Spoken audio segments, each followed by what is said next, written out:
بسم اللہ الرحمن الرحیم۔ السلام علیکم ورحمۃ اللہ وبرکاتہ۔ ڈو یو نو کہ اللہ سبحانہ و تعالیٰ نے مردوں کو قوام کا درجہ دیا عورتوں پر، اور قوام کا مطلب ہے leader, it's a leadership position, اور لیڈرشپ پوزیشن سے یہ درکار ہے کہ وہ بہت اچھا مینیجر ہو، کیونکہ جب وہ مینیج کرے گا تب ہی اسے لیڈر کہا جائے گا، تب ہی اسے قوام کہا جائے گا۔ When I say a good manager what do I mean? دیکھیے، شادی کے بعد ایک ہسبینڈ پہ بہت بڑی ذمہ داری آتی ہے، اس کی وائف کی۔ اس نے مدر کو، سسٹرز کو بھی مینیج کرنا ہے، اس نے فادر کو بھی مینیج کرنا ہے، اس نے باقی ایکسٹینڈڈ فیملی کے حوالے سے بھی کچھ چیزیں مینیج کرنی ہیں۔ سو all of this responsibility falls on the shoulder of the man because he is the guardian of the house. Basically وہ ولی ہے، وہ امیر ہے گھر کا۔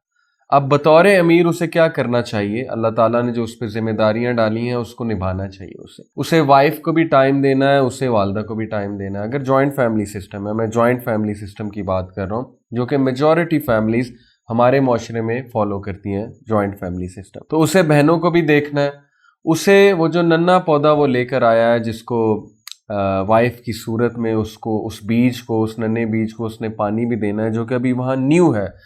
ننے سے میری مراد ہے کہ ابھی وہاں پہ وہ نیو ہے، اس کو اس نے بڑھانا ہے، اس کو پانی دینا ہے، اس کو گرو کرنا ہے، وہاں پہ یہ مرد کی ذمہ داری ہے۔ تو مرد کو چاہیے کہ اپنی وائف کو انڈکٹ کرائے اس فیملی میں، اور کسی کے ساتھ بھی زیادتی نہ کرے، کیونکہ اللہ سبحانہ و تعالیٰ کو یہ چیز بالکل بھی پسند نہیں ہے۔ آپ کو پتہ ہے کہ رسول اللہ صلی اللہ علیہ وسلم نے کہا تھا کہ اگر فاطمہ بھی چوری کریں گی رضی اللہ تعالیٰ عنہ، اگر فاطمہ بھی چوری کریں گی تو میں ان کے ہاتھ کاٹ دوں گا۔ یہ ہے قسط، یہ ہے جسٹس۔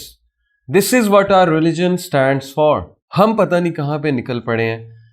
اکثر ایسے ہوتا ہے کہ لوگ بیویوں کی بات میں آ کے والدین کے ساتھ جو ہے وہ نافرمانی کرتے ہیں، والدین کے حقوق میں کمی کرتے ہیں، اپنے فرائض نہیں نبھا پاتے بطور بیٹے کے۔ اکثر ایسے ہوتا ہے کہ والدہ کی بات مان کے یا والد کی بات مان کے اپنی جو وائف ہے اس کے حوالے سے بہت سے فرائض نگلیکٹ کر دیتے ہیں۔ تو یہ دونوں چیزیں ٹھیک نہیں ہیں۔ اکثر ایسے بھی ہوتا ہوگا کہ بہنوں کی باتوں میں آ کر بیوی کو صحیح سے ٹریٹ نہ کر رہے ہوں۔ تو یہ بہت سی پرابلمز ہمارے معاشرے میں دیکھی جاتی ہیں، اور اس کی وجہ سے بہت سے لوگ سفر ہوتے ہیں، پوری زندگی سفر کرتے ہیں۔ تو مرد سے سوال ہوگا اس چیز کا، آپ یقین کیجئے اللہ سبحانہ و تعالیٰ مرد سے سوال کریں گے، کیونکہ ہی از دا لیڈر، وہ قوام ہے۔ باقیوں سے بھی ہوگا لیکن بعد میں ہوگا۔ تو ہمیں یہ چیز سیکھنی چاہیے، اور ہمیں ہر ایک کے فرائض جو ہیں وہ پورے کرنے چاہیے، پوری کوشش کرنی چاہیے۔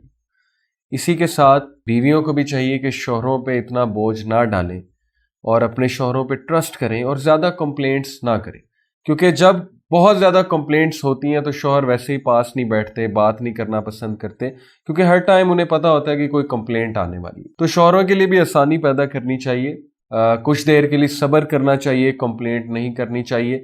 اور اس کے علاوہ شوہروں کو بھی یہ چاہیے کہ ہر ایشو کو انڈر دا رگ نہ رکھ دیا جائے، یعنی most of us we like to drag every issue under the رگ۔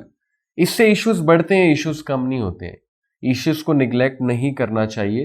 اگر کوئی ایسی بات ہے جس سے آپ کے ریلیشن شپ کو افیکٹ ہو رہا ہے تو you should be listening to that point, you should be paying heed to that issue, because you are the leader and you can solve it. تو آئیے ہم سب اپنی ذمہ داری کا احساس کریں۔ اللہ تعالیٰ نے جو ہمیں لقب دیا ہے، اللہ تعالیٰ نے جو ہمیں قوام بنایا ہے، اس چیز کو ریئلائز کرتے ہوئے ہم اپنی ذمہ داریاں نبھائیں، اور ہم مینیج کریں، اور ہم اللہ تعالیٰ سے دعا بھی کریں، اور ہم کسی کے ساتھ بھی زیادتی نہ کریں۔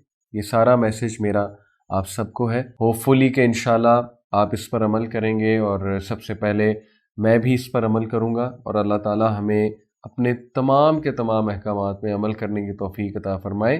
جزاکم اللہ خیر فار لسننگ، والسلام علیکم ورحمۃ اللہ وبرکاتہ۔